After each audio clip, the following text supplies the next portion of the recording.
ဒီချင်းမိုင်ရဲ့မိုးသားလေးတွေကိုကြည့်ပြီးတော့ဘာလို့တတိယလဲဆိုရင် AR တိုင်းကတာပေါင်းမျိုးနယ်ကရွာလေးကိုတတိယမိတယ်။ဘာလဲဆိုတော့ကျွန်တော်ရွာလေးကအရန်ကိုပဲတာရပါတယ်။သူက AR တိုင်းဆိုတော့တည်တဲ့အတိုင်းပဲရေနှိပ်တယ်ပေါ့နော်။မိုးရသည့်အချိန်မှာဆိုရေတွေမိုးတွေအရန်ရွာတယ်။ပြီးရေတွေအရန်ကြီးရတယ်ပေါ့။တခါတလေကြာရဲ့အရန်ရေရှမ်းဖြစ်တယ်ရေတွေအများကြီးဖြစ်တော့ရေဘေးတွေဖြစ်တဲ့နေဓာတ်ထီတော့ဖြစ်တယ်ပေါ့နော်အဲ့ရေလေးတွေပြီးသွားပြီးကုန်သွားပြီးမှပဲတောင်သူလယ်သမားတွေပေါ့သူတစ်ဖြစ်လယ်သမားတွေကစပါးတွေစိုက်ရတယ်အဲ့လိုဘဝနဲ့ရုန်းကန်ရတာပေါ့နော်ပေပန်းပန်းစူးစမ်းရုန်းကန်ရတာပေါ့လယ်သမားရဲ့ဘဝကမလွယ်ပါဘူးအခုရာသီဥတုဖောက်ပြန်မှုတွေကုန်စည်နှုန်းကြီးမှုတွေနိုင်ငံရေးအခြေအနေမကောင်းမှုတွေစီးပွားရေးအကျပ်တဲဖြစ်မှုတွေလူမှုအခက်အခဲမှုတွေကြားမှာလယ်သမားတွေမနေရုန်းကန်ရပါတယ်။ချင်းမိုင်ကိုကြည့်လိုက်တဲ့အခါမှာချင်းမိုင်ရဲ့လူနေမှုစနစ်ကအရန်ကောင်းတယ်။ပညာရမှာလည်းပဲ higher ထဲမှာရှိတယ်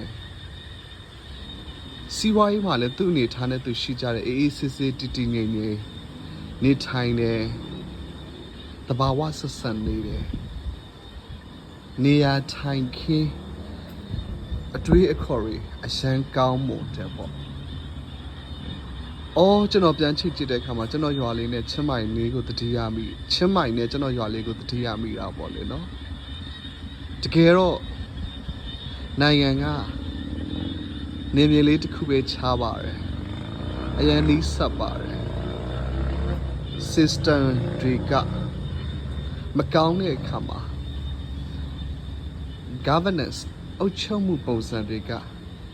ဗယံပနာဖြစ်တဲ့အခါမှာနိုင်ငံကိုချစ်တဲ့စိတ်တွေတစ်ခုနဲ့တစ်ခုမတူတဲ့အခါမှာဘယ်လောက်ပဲထိစပ်နီးစပ်နေပါစေတိုင်းပြည်ရဲ့ GDP ဖွံ့ဖြိုးတိုးတက်မှုကအရန်ကွာဟပါတယ်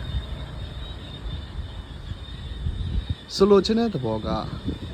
ဘယ်သူမဆိုမိမိတိုင်းပြည်ကိုချစ်ကြပါတယ်။ကိုတိုင်းပြည်တိုးတက်ဖို့အတွက်လိုလားကြပါတယ်။တိုင်းပြည်ကိုချစ်တဲ့အခါမှာအတ္တကင်းစင်ပြီးတော့ကိုတိုင်းပြည်တိုးတက်ဖို့အတွက်စေတနာမမှန်နဲ့လှုပ်ဆောင်မယ်ဆိုရင်ဘာပဲဖြစ်ဖြစ်ပါတိုင်းပြည်ကတိုးတက်မှာပဲလူနေမှုစနစ်မြင့်မားနေမှာပဲပြောရမှာတော့အရင်ခက်ခဲပါတယ်အရင် complexityရှုပ်ထွေးပါတယ်ဒီချာတစ်ခုကတော့နောက်ပိုင်းမျိုးဆက်တဲ့ generation တွေမှာကျွန်တော်တို့လုံနိုင်တိုင်းလုံချရအောင်ပေါ့ဘာလုံနိုင်လဲကြီးကြီးကျယ်ကျယ်မပြောဘူးလုံနိုင်တဲ့တည်တည်လေးတွေကျွန်တော်တို့လုံချရအောင်ကျွန်တော်တို့ရဲ့သားသမီးတွေကိုကောင်းကောင်းမွန်မွန်ပြုစုပြောထောင်ကြရအောင်ဒီလိုပြောတဲ့အခါမှာခက်ခဲတဲ့ structure system ကြီးကာဝယ်ထားတဲ့ violence ဖြစ်နေတယ်ဆိုတာသိပါတယ်ဒါပေမဲ့ရှင်သန်ရမယ်ဆိုရက်ခံယူချက်လေးတစ်ခုနဲ့ကျွန်တော်တို့ဆက်လက်ပြီးတော့ရှင်သန်ရအောင်ဒီခီးစမှာဒီလန်ခီးမှာဒီဘဝမှာကျွန်တော်တို့ဖြတ်တန်းကြရအောင်အားတင်းပြီးတော့ရှစ်ဆက်သွားကြရအောင်သေခင်လေးပါမနေ့ဖတ်တယ်မလားတစ်ပတ်ခါတယ်မလားမသိနေတဲ့အတော်အတွင်းမှာနိုင်ရပိုင်ရဆိုင်ရလေးတွေနဲ့ရှစ်ဆက်သွားမယ်idea ပေါ်နိုင်တဲ့သူ idea ပေါ်ချပါ reality လက်တွေ့မြေပြင်လုပ်နိုင်တဲ့သူတွေလက်တွေ့လှုပ်ဆောင်ချရမှာချင်းချင်းအတိမပြုပြီးတော့ချင်းချင်းခွန်အားပေးပြီးသွားချရင်မကောင်းဘူးလား okay